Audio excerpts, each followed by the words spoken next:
सबसे पहले समझते हैं कि एरिया क्या होता है और वॉल्यूम क्या होता है। देखो, जो आपका ये जो प्लेन बोर्ड है, अब this is a 2D figure. Cube, this is x-axis and this is y-axis. So it do not have the third axis, that is the z-axis. क्योंकि अगर ये z-axis या तो आगे को होती या तो पीछे को होती तो क्या होता? It would have some capacity to store. सही है। 2D वाली कोई भी शेप क्या कोई भी चीज को स्टोर कर सकती है? नहीं। जैसे आपका एक पेपर है, पेपर कुछ भी स्टोर नहीं कर सकता, लेकिन जब आप उस पेपर को 3D, उसको थोड़ा बेंड कर दो, उसको एक थर्ड डायमेंशन दे दोगे, it will start storing something. Correct? तो 3D something like this. Clear? अब हमारे पास क्या कोई ट्रिक है जैसे 2D से, क्योंकि 2D तुम छोटी क्लासेस से पढ़ते हुए आ रहे हो, तो उससे थोड़ा 3D को हेल्प हो जाए। यस, ठीक है। तो यहाँ पर मैं 2D की एक शेप बनाऊंगी और उससे ही हम 3D की शेप ले जाएंगे। जैसे फर्स्ट होता है हमारा स्क्वायर। स्क्वायर देखोगे तो सारी all the sides are equal, ठीक है। Adjacent sides are equal, they are at 90 degree. बस हम यही पढ़ते हैं, तो ज्यादा उसमें डिटेल में जाएंगे।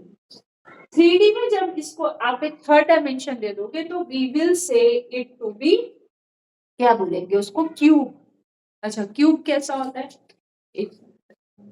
अब अगर हम इस क्यूब को देखते हैं तो ये देखो, अगर आप इसका देखते हो तो दिस इज वन फेस।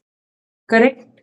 और जब हमने उसको थर्ड डायमेंशन दे दी, say this is your x axis, this is y axis, and when you have given it a third axis, तो उसके पास में इसकी वजह से कितने फेसेस हो गए? 1 2 3 4, एक ऊपर वाला और एक नीचे वाला।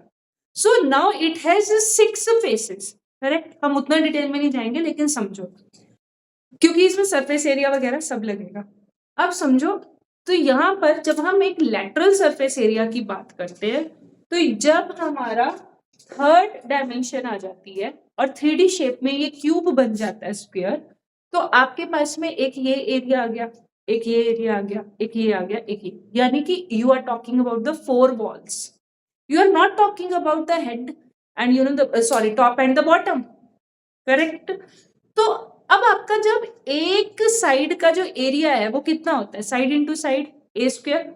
सही है। और आपके कितने साइड्स हो गए लेटरल में? 4। तो इट मींस अगर मैं स्क्वायर में एरिया लिखूंगी, if I will talk about the area of a square, तो what it is? A square. लेकिन क्यूब में दो आ जाएंगे, एक लेटरल सरफेस एरिया, इसको हम लेटरल सरफेस एरिया बोलते हैं, यानी कि सिर्फ साइड्स वाले।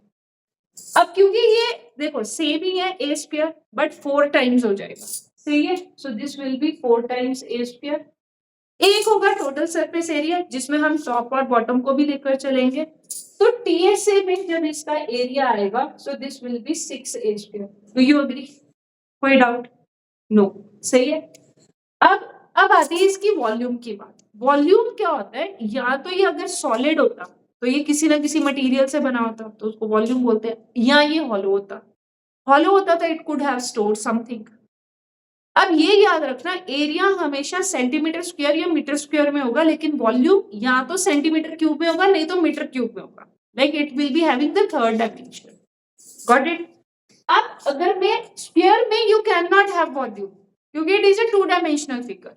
Cube will be having a 3 dimensional, being a 3 dimensional figure, तो इसका क्या आ जाएगा? इसका वॉल्यूम आ जाएगा ए क्यूब, और क्या आ जाएगा? सेंटीमीटर क्यूब या फिर मीटर क्यूब। सही है। और ऊपर वाला जो एरिया होता है, एरिया किसमें होता है? मैंने आपको भी बताया, area will be in centimetre square या फिर मीटर स्क्वायर। सेंटीमीटर स्क्वायर या फिर मीटर स्क्वायर। कोई प्रॉब्लम? यहां तक क्लियर हो गया? 3 साइड्स आपस में मल्टीप्लाई हो गई, ए इंटू ए इंटू ए, तो आपका ये बन गया क्यूब का वॉल्यूम। अब हमारी सेकेंड फिगर जो आती है 2D, वो हम पढ़ते हैं रेक्टेंगल। सही है। अब जब रेक्टेंगल पढ़ते हैं तो रेक्टेंगल में अगेन इसका एरिया आपको पता है, लेंथ इनटू ब्रेड्थ होता है। Correct? So area is length into breadth. अब इसी शेप को जब मैं 3D शेप बना देती हूँ तो we will get a cuboid. अब क्यूबॉइड क्या होता है ना? What is a cuboid? Cuboid हो गया आपका पेंसिल बॉक्स, आपका soap.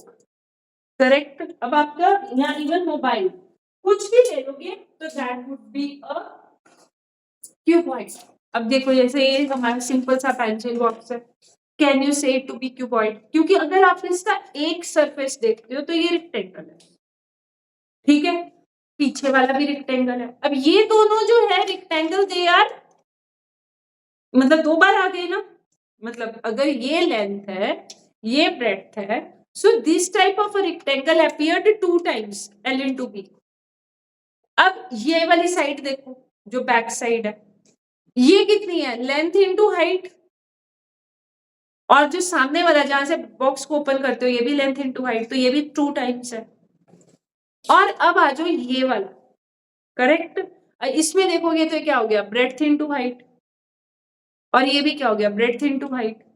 So again it will be having 6 faces. लेकिन अगर हम लेटरल सरफेस एरिया की बात करते हैं, लेटरल सरफेस एरिया सिर्फ ये वाला एरिया गिना जाता है। अब इसके क्वेश्चन कैसे आते हैं? इसमें क्वेश्चन आते हैं अगर आपके पास में एक रूम है, रूम जो होते हैं यूजुअली क्यूब शेप के नहीं होते, क्यूबॉइड शेप के होते हैं। और रूम में क्या होता है? यूजुअली पेंट जो होते हैं हम वॉल्स पे करवाते हैं, और walls constitute your lateral surface area. क्योंकि हम ग्राउंड के ऊपर पेंट नहीं करवाते, कई बार रूफ भी इतना गंदा नहीं होता, तो we do not get that also painted. तो इसीलिए जब पेंट वगैरह वाले क्वेश्चन आते हैं तो वो वहां पर एलएसए की बात होती है। अगर तुम भूल जाओ कि भैया एलएसए क्या था, तो तुम अपना पेंसिल बॉक्स उठा लो, वो तो तुम्हारे सामने ही पड़ा होगा। तो तुम यहाँ पर देखो ये क्या है? Length into height. So it is 2 times length into height plus 2 times breadth into height. So I'm not considering the top and the bottom. I'm just considering these 4 sides. ठीक है, so 2 into breadth into height, again centimeter square या फिर metre square में होगा। You can take 2h common and that will give you L plus B. सही है? अच्छा, और अगर इसका टोटल सरफेस एरिया होगा तो टोटल सरफेस एरिया कितना हो गया? इसमें टॉप और बॉटम भी ऐड हो जाएगा, ठीक है। तो it will B 2 into L into H, 2 into B into H and 2 into L into B। सही है?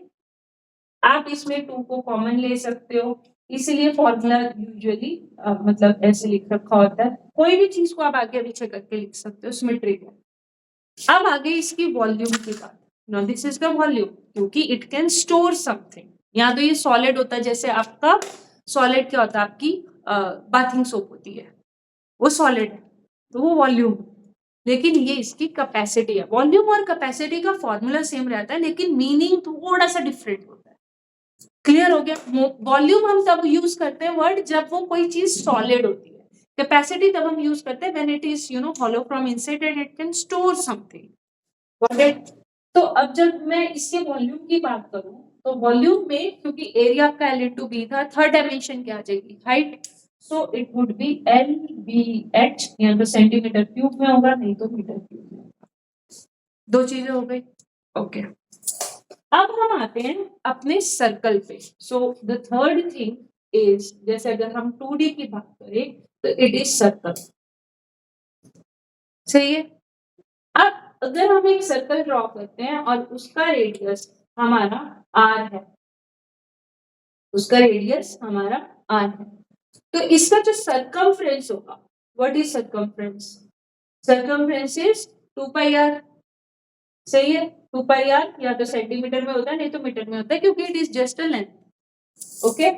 और अगर इसकी एरिया की बात की जाए तो area is pi r square, जो कि है या तो सेंटीमीटर स्क्वायर में या तो फिर मीटर स्क्वायर में।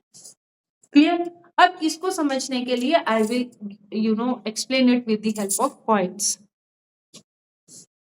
अगर हम एक कॉइन की बात करते हैं तो कॉइन में ये वाला जो पार्ट है, दिस इज एरिया, और इसके आप साइड साइड में चलते रहोगे तो वो उसका सर्कमफ्रेंस। सही?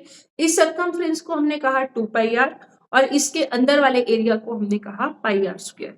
अब मेरा क्वेश्चन ये है कि ये जो कॉइन है, इज दिस अ सिलेंडर और इट इज अ सर्कल? अगर आप सिर्फ एक ही तरफ से देखोगे तो आपको सर्कल लगेगा, लेकिन इसकी कुछ थिकनेस भी तो है। Does it have some thickness? Yes, it is having some thickness. क्योंकि इसकी thickness है, so a coin is never considered as a circle. It is considered as a cylinder. अब सिलेंडर को अगर आप देखो तो 3D शेप में इसी की शेप बन जाती है भैया, हम इसको ऐसे सिलेंडर करके बना देते हैं। सही है? सिलेंडर में हमारी बहुत सारी चीजें आती है, जैसे आपकी वाटर बॉटल देखोगे तो सिलेंडर में है, सही है। इवन तो आपका जो कोन है वो सिलेंडर में है, आपके घर में जो सिलेंडर आता है वो भी सिलेंडर ही है, ठीक है। और this is the shape of a cylinder, सही है। अब समझो, जब हमने इसका अब सिलेंडर का जब हमने अब सिलेंडर के अंदर एग्जैक्टली होता क्या, एक तो ये है कि इसका कर्व्ड सरफेस एरिया होता है। कर्व्ड सरफेस, अब देखो जहां पर हम क्यूब और क्यूबॉइड में इसको लैटरल सरफेस एरिया कह रहे थे, लेकिन सर्कल में जो सर्कल से सिलेंडर आया उसमें हम इसको कर्व्ड सरफेस कहने लगे। क्यों कर्व्ड, मतलब वही है, बिकॉज इट इज कर्व इसीलिए उसको कर्व्ड सरफेस बोला है। लेकिन क्यूब और क्यूबॉइड में as it is not curved, it is the straight line, we are telling it lateral surface area, that is the only thing, ठीक है। अब तुम सोचो कि अगर मैं एक कॉइन लेती हूँ और इस कॉइन के ऊपर में मैं बहुत सारे कॉइन्स धीरे धीरे करके स्टैक करने लगती हूँ, सही है। Will it acquire certain height?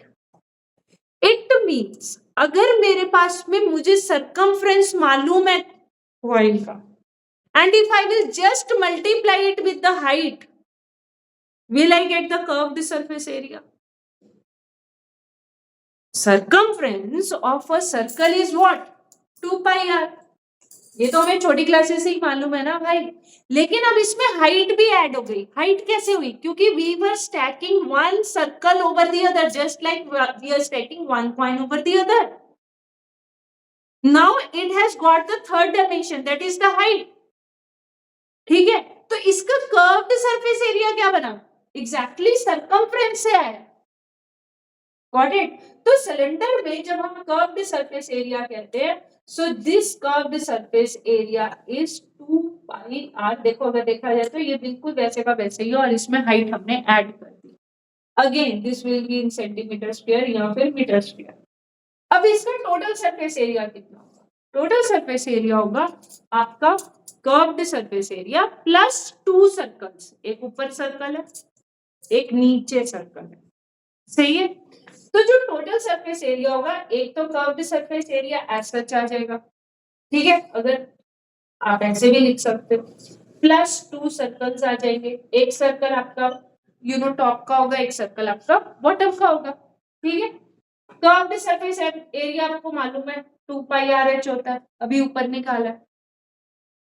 क्योंकि 2 सर्कल है, एक सर्कल का एरिया कितना होता है? Pi r square. 2 सर्कल है तो उनका एरिया कितना होगा? 2 पाई आर स्क्वायर, ठीक है, 2 पाई आर स्क्वायर। अब इन दोनों में से if I will take 2 pi r common, what I am left with? h plus r। Therefore the formula has come like this. Clear? अब अगेन ये आपका सेंटीमीटर स्क्वायर में होगा, यहाँ पे मीटर स्क्वायर में होगा। तीसरी चीज आ जाएगी इसका वॉल्यूम। आप समझो, volume is it's holding capacity. Bottle की जितनी हाइट होगी, अब अगर मेरे को इसका रेडियस मालूम है, ठीक है, तो इसका मुझे एरिया मिल जाएगा। And if I know the height of this bottle, I can know कि भैया कितना इस बॉटल का वॉल्यूम है, सही है। तो एरिया क्या है आपका? अच्छा देखो, अब वॉल्यूम क्या होता है? एग्जैक्टली एरिया इंटू हाइट, याद रखना। वॉल्यूम क्या होता है? एरिया इंटू हाइट, और एरिया क्या होता है? Circumference into height. एरिया क्या होता है? एक ये जनरल बता रही हूँ, area is always circumference into height, got it. और वॉल्यूम क्या होता है? Area into height.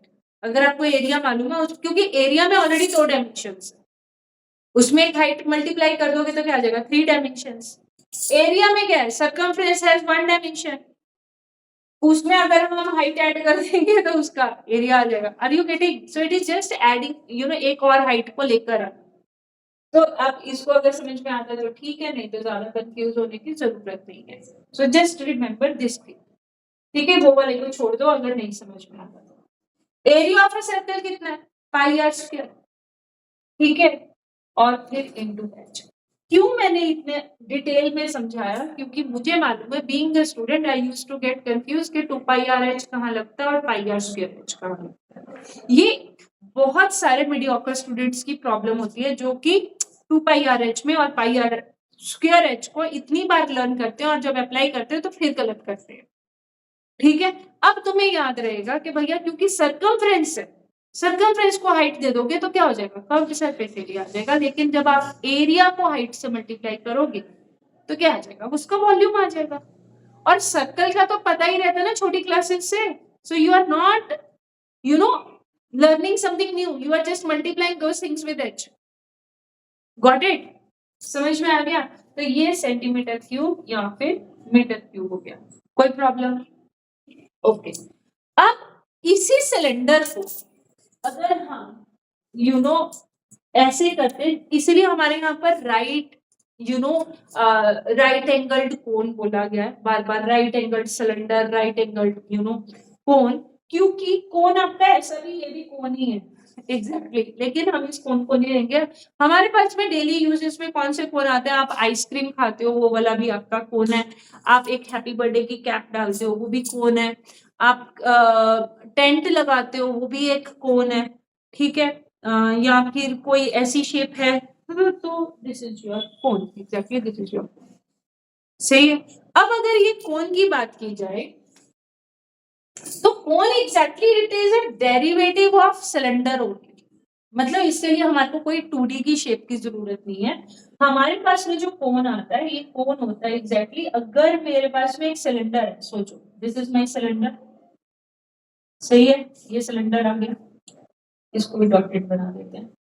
इसके मैं सेंटर में से लेती हूँ एक, इसके टॉप के सिलेंडर के एक टॉप में से एक मैंने डॉट लिया और इसको मैंने ड्रॉ कर दिया, ठीक है। तो एग्जैक्टली मुझे यहाँ पर 3 कोन मिल गए, सही है।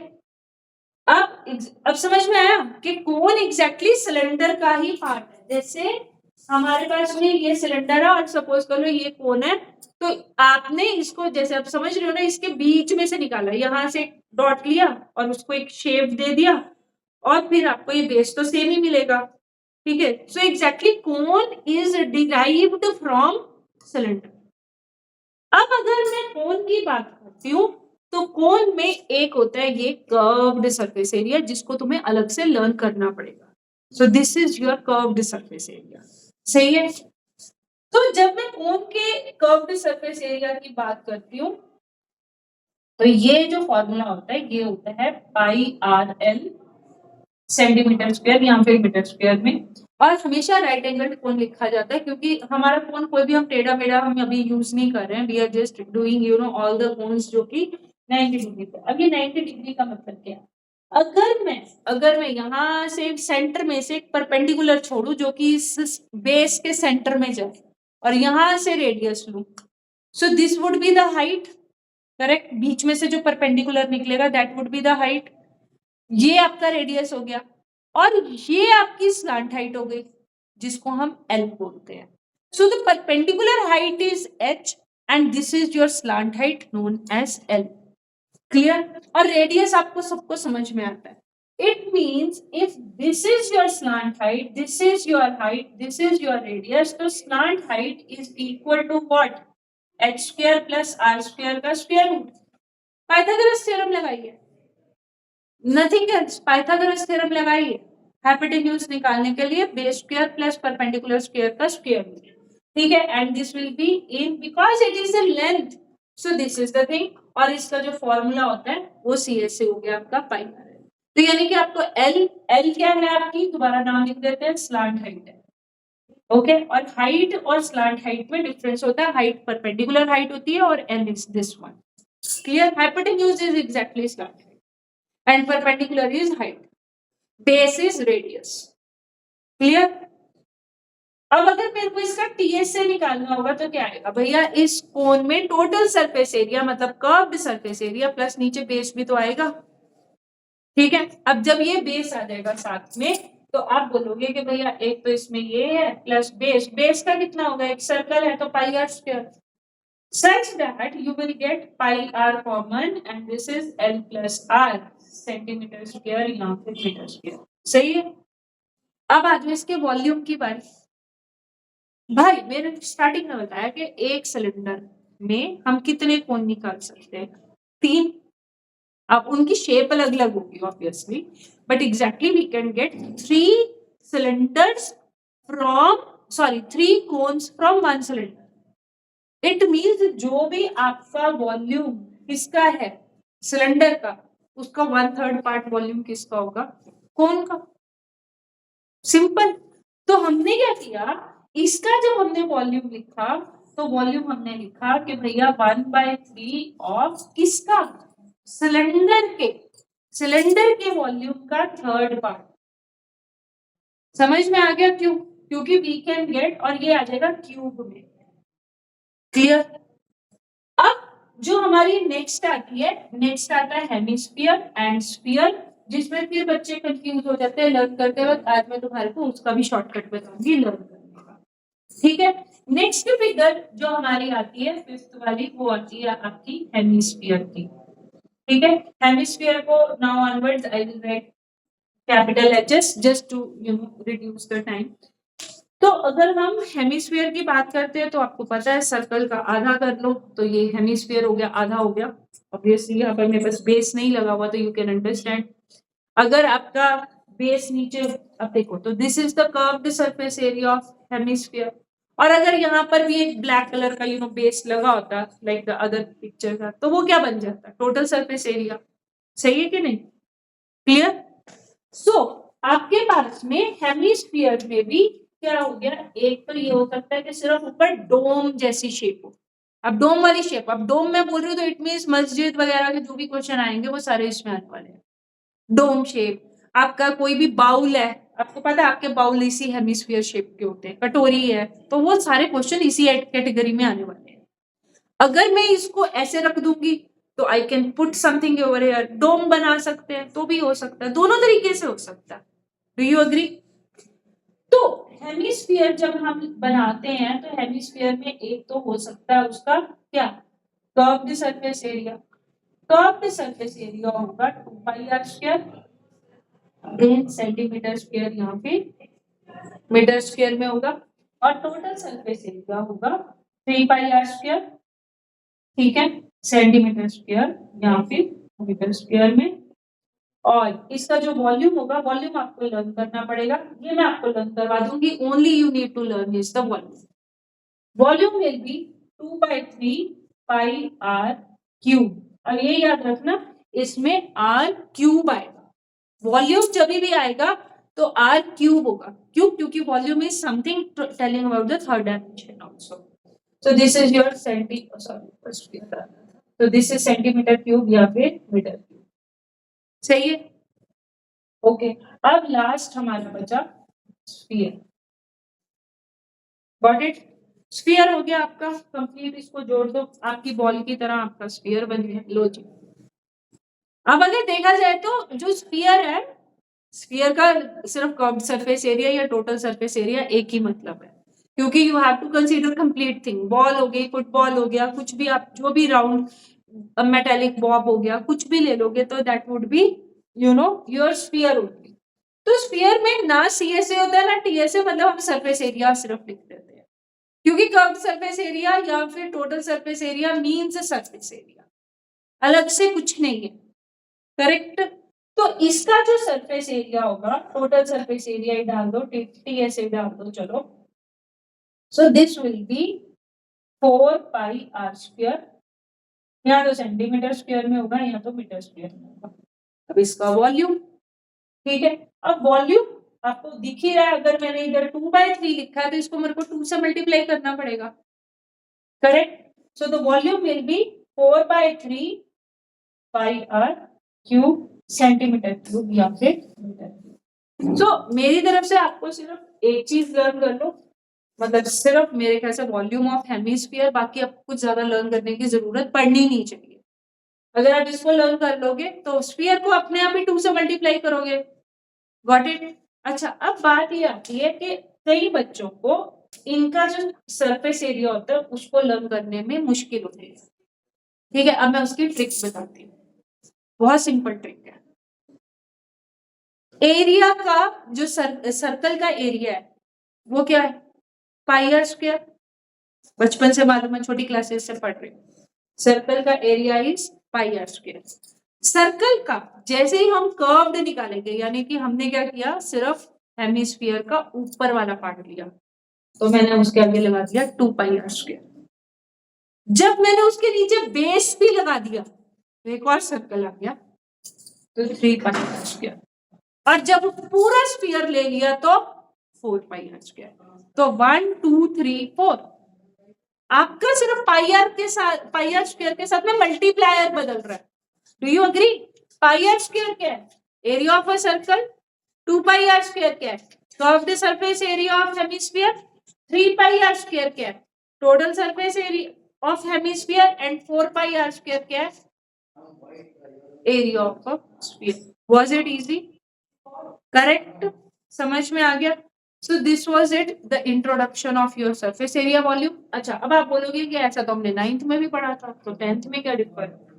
10th में ऐसा डिफर होगा कि आपको कंबाइंड शेप्स आएंगी। कंबाइंड शेप्स का मतलब होता है जैसे सिलेंडर है उसके ऊपर कौन पड़ा है ना, this is combined shape. Combined shape में क्या होगा, अगर आप यहाँ पर कंबाइंड शेप देखते हो तो आपका ये वाला जो बेस है इसके साथ में मर्ज कर जाता है। Do you agree? So this merge करने से अगर अब आपको कोई पूछे कि टोटल सरफेस एरिया कितना है, तो आप क्या लोगे? Curved surface area of cylinder, इसका बेस लोगे, और curved surface area of whole लोगे। So you have to think, क्योंकि आपका कुछ भी चेंजेस करके आ सकता है। सपोज कर लो कि जैसे हमारे पास में ये क्यूब है और क्यूब के ऊपर एक हेमिस्फीयर पड़ा, लो जी, ऐसा क्वेश्चन आता है, आपकी टेक्स्ट बुक में भी है, सही है? तो उसमें क्या होता है, आपके पास में एक क्यूब है और क्यूब के ऊपर आपके पास में ऐसे हेमिस्फीयर पर, और आपको पूछा जाता है बताओ जी टोटल सरफेस एरिया। एक तो 5 फेसेस हो जाएंगे क्यूब के, 1 2 3 4, नीचे 5, लेकिन ऊपर वाला फेस कंप्लीट नहीं होगा। नहीं होगा ना, क्योंकि उसके साइड साइड वाले पार्ट्स दिखेंगे, लेकिन इसके इतना बेस जितना इसके साथ में मर्ज हो जाएगा।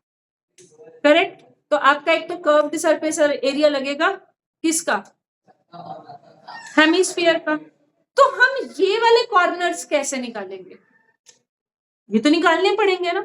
तो हम क्या करेंगे, हमने एक एरिया ले लिया। अच्छा, क्योंकि ये क्यूब है तो क्या होगा, साइड का स्क्वायर, साइड स्क्वायर, यानी कि अगर if one side is a, so a square is, अगर 5 सेंटीमीटर का है तो a square minus what, pi r square. तो आपको ये वाले कॉर्नर्स का एरिया मिल जाएगा। Do you agree?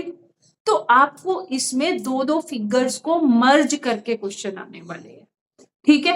9th और 10th में सिर्फ यही डिफरेंस है कि you will be here giving you know 2 figures merging each other and then you have to find out the final answer. Got it? अच्छा, अब इसमें जाते जाते एक चीज रह गई और वो थी रिंग।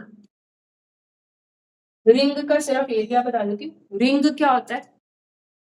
रिंग बहुत सब जगह यूज होती है। सपोज कर लो कि आपने बाहर एक पार्क बना दिया, गोल शेप में था, तो आपने बीच में एक पाथवे छोड़ दिया, है ना, तो ऐसे ऐसे से क्या हो गया, ये रिंग हो गई। रिंग क्या है exactly? This is the ring. Ring की देखो तो थिकनेस भी है, करेक्ट? वेल देखो तो वेल, वेल के आसपास में क्योंकि बाउंड्री बनी हुई है, is it a ring? Yes, it is a ring. तो अगर मैं रिंग की बात करूं तो ring is something like this. अगर मैं इसको ऊपर से देखती हूँ, ऊपर से वॉच कर, साइड से नहीं देखना, आपने उसका आइसोमेट्रिक व्यू देखना। आइसोमेट्रिक मतलब ऊपर से देखने वाला, ठीक है? सो दिस इज योर ऊपर से जब आपने, इज इट रिंग? ठीक है। अब इन दोनों का जो सेंटर होगा वो सेम होगा। बड़े वाले सर्कल का रेडियस सपोज कर लो आर ले लो, और छोटे वाले सर्कल का रेडियस सपोज कर लो स्मॉल आर ले लो, और आपको पूछा जाता है कि भैया ये बताओ ये एरिया कैसे निकालोगे? सही है? क्लियर हो रही है बात? ये बीच वाला नहीं निकालना, you have to, this is the area of a ring. तो एरिया ऑफ अ रिंग जो निकलता है, एरिया ऑफ रिंग जो निकलता है, आप बोलोगे कि भैया बड़े वाले सर्कल का जो एरिया है, बड़े वाले सर्कल का क्या एरिया है? पाई आर स्क्वायर कैपिटल के साथ में। छोटे वाले सर्कल का क्या एरिया है? Small pi r square. इनको सब्ट्रैक्ट कर दो। इसको मैं अभी बताती हूँ कैसे करेंगे, ठीक है? अब मैथमेटिकली सीख लो। सो पाई कॉमन ले लो। If you will take pi common, so this will be r square minus r square. अब आर स्क्वायर करके माइनस करना थोड़ा डिफिकल्ट होता है, तो तुम इसमें और इजी तरीका लगाओ a square minus b square का, तो तुम्हें क्या मिल जाएगा, r plus r into r minus r, a plus b into a minus b. Is this formula has become simplified. ठीक है, तो आर माइनस आर. ठीक है, so this way you can get the area of a ring. ठीक है, अब इसको थोड़ा सा पेपर के तरीके से भी समझा देती हूँ अगर फिर भी किसी को नहीं समझ में आ रहा. सपोज कर लो कि ये हमारे पास में सर्कल है. कई बच्चों को ये समझ नहीं आता कि फॉर्मूला कैसे आया. ठीक है, अगर बाय चांस, अब देखो ये हमारे पास में कंप्लीट सर्कल है. Do you agree, is this a complete circle? और इसका रेडियस कितना होगा, आर, कैपिटल आर होगा. Do you agree? ये वाला जो रेडियस है दिस विल बी से कैपिटल आर. कोई प्रॉब्लम नहीं. अब इसमें से अगर मैं सेंटर वाला एक पार्ट निकाल दूं, से ये छोटा सर्कल मैंने निकाल दिया ये छोटा सर्कल. ठीक है, अब ये वाला देख लो, ये छोटा सर्कल बीच में से निकाला है, सेंटर में से. अब इसका रेडियस मान लो कि ये छोटा स्मॉल आर था. So is this the small r. ये देखो ये छोटा वाला सर्कल. अब आपके पास में क्या बचा बाकी, आपके पास में बचा ring. This is ring. Got it? तो ये इसी में से निकला था. Got it? तो पाई आर स्क्वायर माइन और आर इनको अलग अलग अल्फाबेट से शो करना है. Capital R will show the outer वाला circle and small r will show you the inner वाला सर्कल का रेडियस. हैव यू अंडरस्टूड जी? This is your ring. Got it? समझ में आ गया ये कैसे हुआ? बाकी हमने मैथ लगा दिया, a square minus b square का r plus r and r minus r. और इस चैप्टर में जो मैं मेजरली सिखाऊंगी तुम्हें कैलकुलेशन सिखाऊंगी. ठीक है, I will give you 2 minutes, अगर किसी को नोट करना है तो नोट कर लो. तो we are going to start with our first example. Example number 1. कोई भी एग्जाम्पल मत छोड़ना, सारी एग्जाम्पल्स इंपॉर्टेंट है. Rashid got a playing top lattu on as his birthday present, which surprisingly had no color on it. He wanted to color it with his crayons. The top shape is like a cone surmounted by a hemisphere. यानी कि एक कोन है और उसके ऊपर एक hemisphere लग रखा है. So is it looking like this only? Correct? सही है, बन गया लट्टू आपका. Hemisphere. The entire top is 5 centimetre in height. जब एंटायर टॉप की बात की जाती है तो it means we are talking about the height from this end till this end. Entire top. It means I'm not talking about the the height of the cone. I'm talking about the entire thing. The entire height and the diameter of the top is 3.5 centimeter. Diameter मतलब यहाँ पर ये जो था ये 3.5. अगर ये 3.5 है तो ये भी 3.5 होगा. अब एक थोड़ा सा एक चीज समझाती हूँ कि हेमिस्फीयर में या स्फीयर में होता क्या. ठीक है, अगर आपके पास में एक हेमिस्फीयर है, समझो इस चीज को, और उसका सपोज कर लो कि डायमीटर इज से, I am just explaining it, 4 centimetre. तो इसका रेडियस कितना होगा? रेडियस विल बी, अगर डायमीटर इज 4 तो रेडियस कितना होगा? 2 होगा. अब एक याद रखना कि जो हेमिस्फीयर का अगर रेडियस यहां से लेके यहां तक 2 होता है तो इसका यहां से लेके हाइट कितनी होगी? हाइट विल ऑल्सो बी 2, क्योंकि हेमिस्फीयर क्या सर्कल ही तो है. तो ऐसा तो नहीं होता सर्कल में कि भैया रेडियस अलग अलग जगह पे अलग अलग है. नो. तो इसका ये वाला भी 2 सेंटीमीटर होगा. It means height is radius only in hemisphere. अब उसका रीजन था बताने का, अब मैं वो बताती हूँ. अब देखो जैसे इसने यहाँ पर दिया, ये हम एग्जाम्पल 1 कर रहे हैं. ये आपके पास में कोन आ गया और ये आपके पास में ऊपर हेमिस्फीयर आ गया, और इसने बोल दिया कि भैया टोटल जो हाइट है वो है 5 सेंटीमीटर. एग्जैक्टली हमें कोन की अलग से हाइट चाहिए होती है. So we have to subtract the height of the hemispherical part का. तो उसने यहाँ पर जो डायमीटर दिया है वो दिया है 3.5. सही है. सो ये उसने diameter, complete diameter. So the complete diameter it has given is 3.5 centimetre. तो रेडियस कितना होगा? What would be radius? बोलो. 3.5 का हाफ कर दो. अब इसमें कैलकुलेशंस में याद रखना, आप 3.5 को एग्जैक्टली 2 से डिवाइड नहीं करोगे. You will continue to use it as a fraction. तो radius will be 3.5 divide by 2. सही है. तो इसकी हाइट कितनी हो जाएगी ऊपर से भी तो ये 3.5 डिवाइड बाय 2 रहेगा, यस और नो? और अगर मुझे इसकी हाइट निकालनी हुई, किसकी? टोटल टॉप की नहीं, कोन की, तो what it would be? 5 minus 3.5 divide by 2, yes? Understood? Clear हो रही है कैसे निकलेगी? सो अब आप इसका एलसीएम लोगे, देखो 10 माइनस 3.5 डिवाइड बाय 2, अब इसको अगर सॉल्व करोगे तो कितना आ जाएगा? 6.5 डिवाइड बाय 2, तो हाइट कितनी आ गई कोन की? 6.5 डिवाइड बाय 2, सही है। अब इसने मांगा क्या था? Find the area he has to colour. अब देखो सीधी सी बात है, जब उसको पूरा curved surface area of cone चाहिए and curved surface area of hemisphere चाहिए टू कलर, क्योंकि इसके दोनों के बेस तो मर्ज होने वाले हैं, तो बेस के अंदर तो जाके कलर लगेगा नहीं, बिकॉज दिस विल गेट मर्ज। तो आपका जो एरिया, टोटल एरिया आएगा, total area will be, you know, CSA of cone plus CSA of hemisphere, सही है। कोन का CSA कितना होता है? पाई आर एल, और हेमिस्फीयर का कितना होता है बोलो? 2 pi r square, correct? 2 pi r square. क्या इन दोनों का रेडियस सेम है? Yes, radius is same. So can I take, अब देखो यहाँ पर देखो बच्चे क्या करते हैं, इसको अलग से सॉल्व करेंगे, इसको कंप्लीटली अलग से सॉल्व करेंगे, फिर उसको ऐड करेंगे। ऐसा बिल्कुल नहीं करना। आपने क्या करना है, इसके फॉर्मूले लिख देने हैं और फॉर्मूलों को रिड्यूस कर देना। If you have to save your time in calculation, this is the shortcut and you will get the correct answer, don't worry। देखो आपको पाई आर कॉमन ले लिया, लॉजिकल है ना, क्योंकि पाई इज अ कांस्टेंट और आर जो है वो दोनों फिगर्स का सेम है, radius, so pi r can be taken constant. और यहाँ पे क्या बचा? 2r। इस वाले में l बचा और इसमें क्या बचा? सिर्फ 2r, सही है। अब हम इसमें वैल्यूज डाल देंगे, लेकिन जब हम इसमें वैल्यूज डालेंगे तो हमें हाइट तो मालूम है लेकिन एल नहीं मालूम। Do you agree? अब एल क्या होगा? एल विल बी, बोलो, h square plus r square. H कितना है?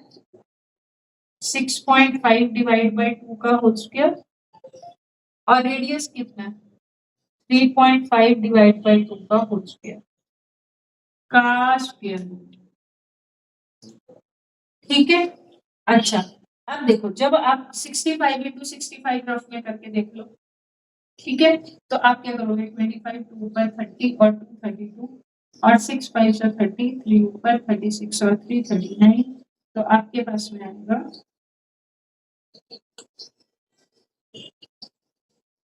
42.25 न्यूमरेटर, डिनोमिनेटर में 4। अच्छा, कई बच्चे ये भी गलती करते हैं, सिर्फ न्यूमरेटर का स्क्वायर कर देंगे, डिनोमिनेटर का स्क्वायर नहीं करेंगे, या सिर्फ डिनोमिनेटर का स्क्वायर कर देंगे, न्यूमरेटर का नहीं करेंगे। बेटा न्यूमरेटर का भी करना है, डिनोमिनेटर का भी करना है। Try to avoid to convert them into decimal, क्योंकि फिर वो ज्यादा मुश्किल हो जाएगा। ठीक है, अब आप 35 into 35 कर लो और फिर उसके अंदर में भी डेसिमल लगाकर देख लो। ठीक है, जैसे 5 5 से 25, ऊपर 15 और 2 17, 15 और एक ऊपर 9 और एक 10, तो आपके पास में आया 12.25 डिवाइड बाय 4।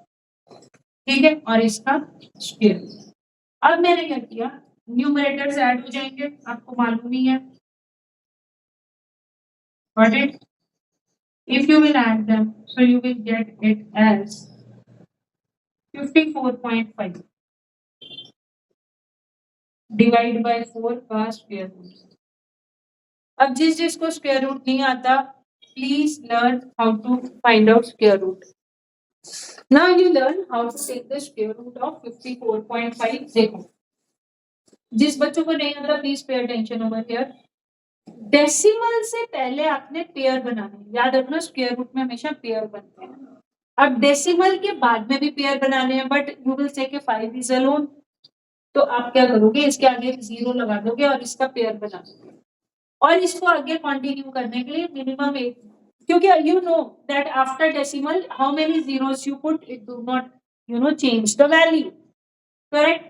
तो आपने सबसे पहले तो इसके पेयर्स ऐसे डेसिमल से पहले लेफ्ट हैंड साइड में बनते हैं, डेसिमल के बाद में राइट हैंड साइड में पेयर बनते हैं। पेयरिंग हो गई। Now you will start reading the table, तो आपको पता लगेगा कि 7 7 जा 49 होता है। आपको टेबल्स रीड करनी है, 2 2 जा 3 3 जा 4 4 जा 5 5 लाइक दैट। अब आपने इसको सब्ट्रैक्ट कर दिया, ठीक है, सब्ट्रैक्ट करोगे तो इधर 4 आ जाएगा, 14 में से 9 गए तो 5 आ जाएगा, सही है। यहाँ पे डेसिमल है तो यही डेसिमल आगे इसी प्लेस पे न्यूमरेटर में चला जाएगा, कोई प्रॉब्लम नो।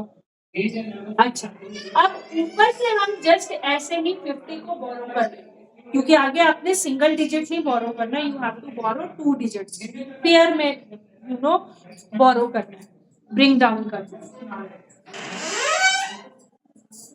और फिर उसके बाद में क्या करोगे, अब देखो 7 को 2 से मल्टीप्लाई करोगे, यहाँ तो 7 का डबल कर दो तो भी बात वही है, ये 7 को 2 से मल्टीप्लाई कर दो तो भी वही बात है। तो आपके पास में यहाँ पे 14 आ जाएगा। क्लियर, यहाँ तक तो बच्चों को अच्छे से याद रह जाता है, फिर उसके आगे कर देते हैं, भूल जाते हैं। अब इस 14 को मैंने मल्टीप्लाई करके देखना है, या तो मैं 1 से मल्टीप्लाई करके देखूंगी, अब 1 से मल्टीप्लाई करूंगी तो मेरे पास 141 आएगा। इस 14 को अगर मैं 2 से मल्टीप्लाई करूंगी so I will get it as 284। अगर इस 14 को मैं 3 से मल्टीप्लाई करूंगी so I will get it as 429। और अगर मैं इसको 4 से मल्टीप्लाई करूंगी so I will get it as 576। Now 576 is greater than 5. It means जो नंबर आप यहाँ पे डबल करके लाते हो उसको आपको एक और नंबर से मल्टीप्लाई करना। और नंबर से कैसे मल्टीप्लाई करना है, ऐसे जैसे 2 से 3 से, तो हम यहाँ पर 3 लेंगे, 429 आ रहा है। क्लियर, तो हमने यहाँ पे लिखा 3, यहाँ लिखा 429। अब हमने इसको यहाँ पर 3 से मल्टीप्लाई किया था, so we put 3 also over here, क्योंकि multiplied it with 3। Even if you want to show it, you can show it. Correct. अब इसको सब्ट्रैक्ट कर दो, सब्ट्रैक्ट करोगे तो यहाँ पर आ गया दिस 121। अब 121 इज लेसर देन 143, सही है, गलत नहीं है। अब क्या करोगे, ऊपर से 2 0 एज सच नीचे लेकर आओगे। क्लियर, ये है आपका क्वोशिएंट। क्वोशिएंट का आप डबल करोगे। क्वोशिएंट का क्या करना है, हमेशा हर स्टेप पे जब भी आपको दोबारा डिवाइड करना होता है तो क्वोशिएंट का क्या करना पड़ता है, डबल। अभी आपका क्वोशिएंट कितना है, 73।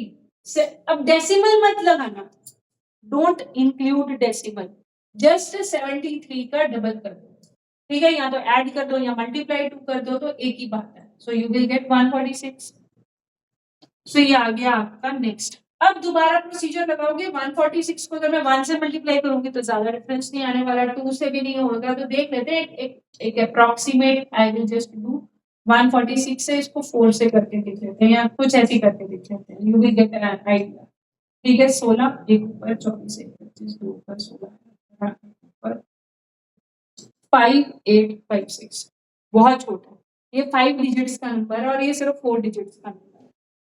Correct, I can go with 146। ऐसा करो, इसको आप 8 से मल्टीप्लाई करो, ठीक है, 9 तक ही करते हैं, उससे ज्यादा नहीं जाते। करेक्ट, तो 8 8 से करो 64, 6 ऊपर 48 और 6 54, 5 ऊपर 32 और 5 37, 3 ऊपर 8 1 8 और 3 11। Now this has become larger, नहीं, smaller than this. So it means it is 8. Correct. अब आगे इसको सॉल्व करने की जरूरत नहीं है, छोटा हो चुका। करेक्ट, तो आपका आंसर जो आया एग्जैक्टली ये हुआ 7.38, जो कि स्क्वायर रूट है न्यूमरेटर का, और डिनोमिनेटर का स्क्वायर रूट क्या है, 2। सिंपल हो गया, पहले आप डिवाइड करते फिर कुछ तो न्यूमरेटर का अलग से स्क्वायर रूट ले लो, डिनोमिनेटर। अब इसको आप 2 से डिवाइड करोगे तो 3 पॉइंट कितना आ जाएगा, 69। सही है, 3.69 एल आ गया। इसमें हाँ कैलकुलेशंस होती हैं थोड़ी, ये याद रखना, ठीक है। करेक्ट, तो now our this formula is ready, our L is ready. सही है, हमारा हाइट मिल गया हुआ है, हमें टोटल एरिया का फॉर्मूला हमें मालूम है जो हमने रिड्यूस करा हुआ है। अब यहाँ पर याद रखना मैंने रिड्यूस किया है, तो मैं इस रिड्यूस्ड फॉर्मूला में डालूंगी, मैं अलग अलग से नहीं डालने वाली आंसर। ठीक है, तो मेरे को जो टोटल एरिया निकालना था, so this total area is pi की वैल्यू जब तक आप 3.14 नहीं लोगे, जब तक स्पेसिफाइड नहीं है, you have to take 22/7, correct. Radius 3.5 को डिवाइड बाय 2 करके लिख दो एज सच, आगे मत करना, नहीं तो ज्यादा डेसिमल में जाओगे, ज्यादा प्लस होगे। एल कितना आ रहा है आपका 3.69, सही है, plus 2 times r, 2 times r 3.5 divide by 2, देख रहे हो ये आ गया। अब देखो किस किस में कटिंग हो सकती है और किस में नहीं हो सकती, because this is the part, तुम यहाँ तक पहुंच भी जाओगे, पर मुझे पता है कि यहाँ पर आगे फिर बच्चे बहुत गलतियां करने वाले हैं, करेक्ट। तो बेटा ये देखो, इन दोनों में मल्टीप्लीकेशन है, इन दोनों में कटिंग हो सकती है, इन दोनों में कटिंग हो सकती है, but do not try to cut anything like this, यानी कि क्योंकि इन दोनों में या तो कटिंग होगी या तो इन दोनों में कटिंग होगी, और कहीं पर कटिंग नहीं कर सकते, कैंसिलेशन जिसको कहते हैं। 7 से इसकी कटिंग करोगे तो आ जाएगा 0.5, दिख रहा है, 2 से इसकी कटिंग करोगे तो आ जाएगा 11, अब 11 को 0.5 से मल्टीप्लाई करोगे तो आ गया 5.5, इस ब्रैकेट को एज सच रख लो 3.69, 2 से इसकी कटिंग कर दो, ये आ गया आपके पास में 3.5। कैंसिलेशन में कोई प्रॉब्लम, देखा कितना इजी हो गया, नहीं तो अलग अलग से सॉल्व करते तो कितना लंबा हो जाता। हमने क्या किया, फॉर्मूला को रिड्यूस किया, उसमें वैल्यूज डाली और हमारी कैलकुलेशंस इजी होगी। कैलकुलेशंस इजी करना सीखना है, प्लस स्क्वायर रूट से घबराना नहीं, स्क्वायर रूट सीखना है इस चैप्टर में, नहीं तो नंबर चले जाएंगे, मतलब स्क्वायर रूट नहीं करना आएगा तो obviously you will lose your marks. I will keep on teaching you square root, don't worry, ठीक है। अब आप इसमें ऐड कर लो 3.69 में 3.5 को ऐड कर लो तो आपके पास में आ गया 5 10 11 6 और एक साथ 7.9, 5.5 इंटू 7.1, सही है। इसको आप 5.5, जिनको डेसिमल से मल्टीप्लाई नहीं करना आता, मैं पहले भी बताती होती हूँ, आप जस्ट होल नंबर्स को ले लो, उनको मल्टीप्लाई कर लो, just see how many places are how many digits are there after decimal, उनको काउंट करके टोटल काउंट करके यू प्लेस द डेसिमल, ठीक है। सो दिस इज 45, 4 ऊपर 5 into 5 4 9, 5 7 35, और इसको फिर हमने रिपीट टेलीकास्ट लिख दिया, करेक्ट। 5 14 15 8 और 9 आ गया हमारा 39.545 centimetre square. Just check the answer. 39.6 उसने अप्रॉक्स लिखा, यू कैन राइट, या फिर you can completely write this thing. किसी बच्चे को कोई तो, क्योंकि उसने क्या किया, इसको 3.7 ले लिया, क्योंकि 3.69 मींस 3.7 ओनली, इसलिए स्लाइट डिफरेंस है हमारे आंसर में और उसमें, यानी कि if you will take this L as 3.7 जैसे आपकी टेक्स्ट बुक में कर रखा है, तो आपका आंसर बिल्कुल एग्जैक्टली वही आ जाएगा जो आपके टेक्स्ट बुक में। Got it?